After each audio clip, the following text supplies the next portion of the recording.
Once upon a time, a witch loved stories galore, and greedy as she was, she wanted more and more. When she saw that the librarian had stories of all kinds, she said, "I'll capture you, all your stories will be mine." There took place a curious chase through meadow, tree, and flower, till at last they ended up right at the witch's tower. Now poor Marian the librarian, a prisoner she'll stay, until the witch is happy and lets Marian go away. Hi, am I glad to see you. You know, we're supposed to get a story for Kerfumbly about a dragon. But I have looked and looked through this trunk of things, and I can't find anything about a dragon. Say, I didn't look up here on the top, though. Well, what's this? The story that Kerfumbly said the dragon ate. You know, I thought she was just pretending that a dragon ate that book. A pretend dragon. We could all use our imaginations and put a pretend dragon in the machine. Will you help me? Let's call him first. Here, dragon.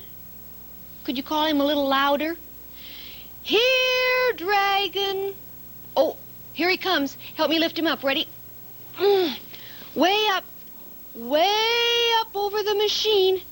Good. Now push him down, down, down into the machine. There. Is he all inside? What? His leg is sticking out? Oh, help me lift it up.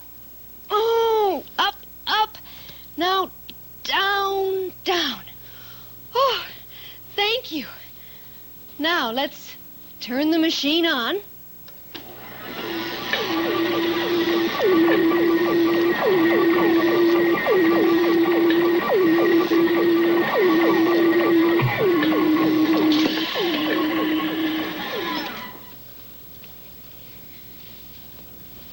Well, the book was written by Jack Kent, and it's called There's No Such Thing as a Dragon. I hope there's a dragon in the story.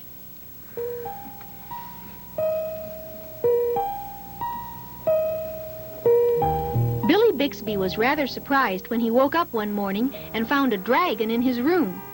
It was a small dragon, about the size of a kitten. The dragon wagged its tail happily when Billy patted its head. Billy went downstairs to tell his mother.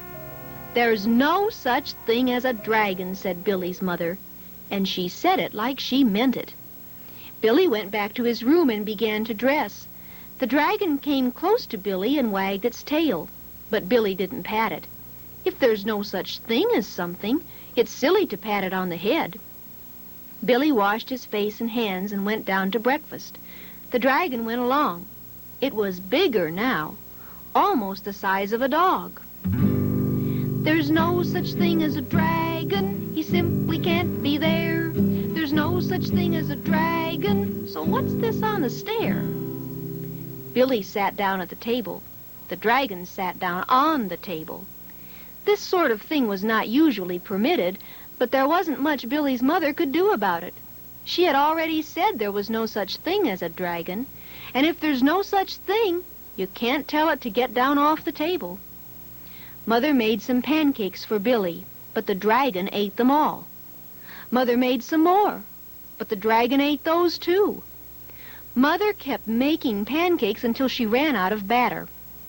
Billy only got one of them, but he said that's all he really wanted anyway. "There's no such thing as a dragon. My mother told me so. There's no such thing as a dragon. So where'd my pancakes go?" Billy went upstairs to brush his teeth.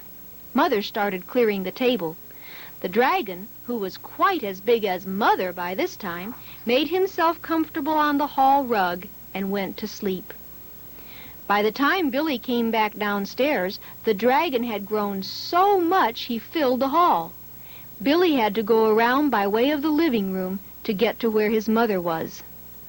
"I didn't know dragons grew so fast," said Billy. "There's no such thing as a dragon," said Mother firmly. "There's no such thing as a dragon. No dragons live at all. There's no such thing as a dragon. So what's this in the hall?" Cleaning downstairs took Mother all morning, what with the dragon in the way, and having to climb in and out of windows to get from room to room. By noon, the dragon filled the house. Its head hung out the front door, its tail hung out the back door, and there wasn't a room in the house that didn't have some part of the dragon in it. There's no such thing as a dragon. Dragons don't exist. There's no such thing as a dragon. So tell me, what is this? When the dragon awoke from his nap, he was hungry. A bakery truck went by. The smell of fresh bread was more than the dragon could resist. The dragon ran down the street after the bakery truck. The house went along, of course, like the shell on a snail. There's no such thing as a dragon you can't meet. There's no such thing as a dragon, so why's our house in the street? The mailman was just coming up the path with some mail for the Bixbys when their house rushed past him and headed down the street. He chased the Bixbys' house for a few blocks, but he couldn't catch it. When Mr. Bixby came home for lunch, the first thing he noticed was that the house was gone.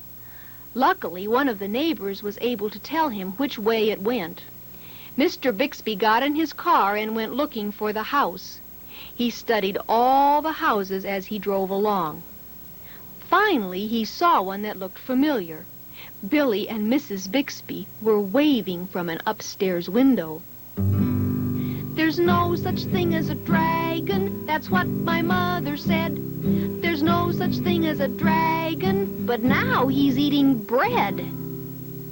Mr. Bixby climbed over the dragon's head onto the porch roof and through the upstairs window.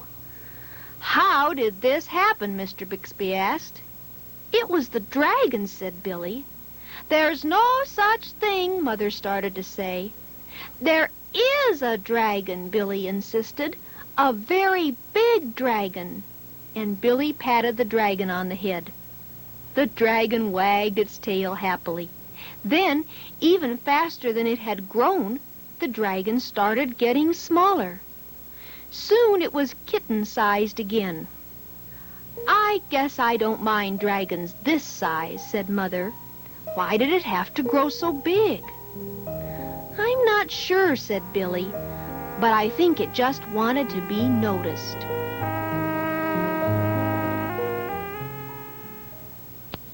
Oh, I just love stories about pretending and using your imagination, don't you? I think Kerfumbly will like this story, too. Will you help me call her?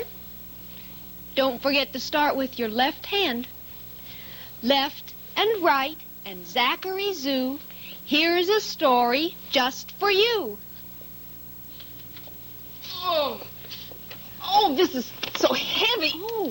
Oh, Kerfumbly, what's in the sack? Don't you touch it.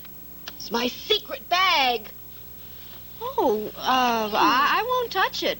Right. Look, here's the book you wanted about a dragon. Aha!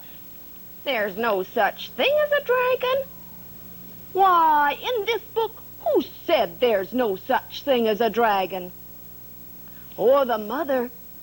What did the dragon do every time she said that? He got bigger? Well, did he get as big as a dog? Bigger than that. Did he get as big as a horse? He did. Well, did he get as big as a house? Oh, my goodness. Did he finally lift the house up on his back? Oh, yes. And then what did the little boy say? Oh, he said there is a dragon. And what did the dragon do then? He got smaller and smaller.